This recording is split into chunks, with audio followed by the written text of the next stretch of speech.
एबे प्रायतः प्रत्येक दिन चोरी घटना सामना को आसुछि। घर मोटरसाइकेल और दुकान परे एबे चोर मानक टार्गेट रे रहुछि सरकारी विद्यालय। सेहीपरि मयूरभंज जिला बैसिंगा थाना अधीन बैसिंगा पंचायतर दुर्गापुर ग्राम रे थिबा सरकारी उच्च प्राथमिक विद्यालय कलाकना बुलाई देइछंती चोर माने। विद्यालयर ऑफिस समेत सबु रूम रो ताला भांगी मूल्यवान सामग्री सबु लुट करी चंपट मारिछंती चोर माने। एथि सहित सही विद्यालय पार्श्व थिबा अंगनवाड़ी केन्द्र मध्य ताला भांगी एक स्टार्टर को चोरी करी नैछंती। आज सकाळ 6:05 रे मु आसी विद्यालय रे पहुँचली। विद्यालय गेट रो ताला खोली भितर पशि देखे तो मोर ऑफिस रूम, गोपबंधु कक्ष, महानदी कक्ष,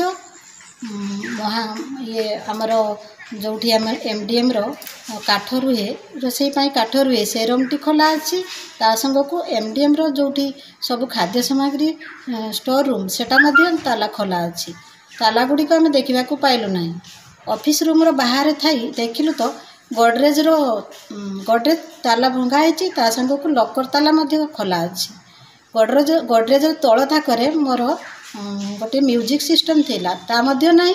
आ लकर रे चाह देखला बेलू मो टैबलेट दुईटी नहीं मोबाइल। तापरे गोपबंधु कक्ष को आसी छिड़ाई बाहर पटू देखला बेलू 42 इंच सैमसंग टीवी गोटे थिला ता मध्य नहीं।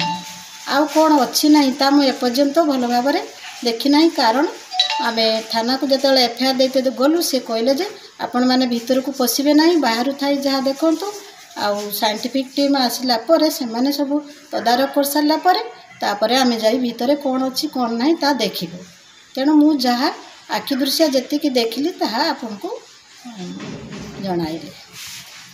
तबे विद्यालयर भारप्राप्त प्रधान शिक्षयित्री सुभाषिनी पंडित स्कूल को आसिबा परे सामना गेट रो ताला खोली भीतर को पशिथिले। आउ भीतर को जाई देखिबा बेलकू सबु रूम रो ताला भंगा जिबा सहित ऑफिस रूम रे थिबा आलमारी भंगा जाई सेथिरे थिबा जिनिस पत्र बाहरे बिछाड़ी होई पड़ी रहिछि।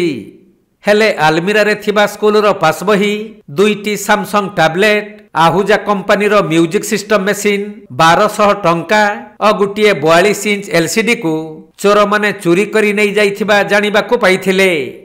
तेणु से बैसिंगा थाना रे लिखित अभियोग करिबा परे घटनास्थल को पुलिस आसी साइंटिफिक टीम सहायता रे विभिन्न नमूना संग्रह करी तदंत आरंभ करिसंती।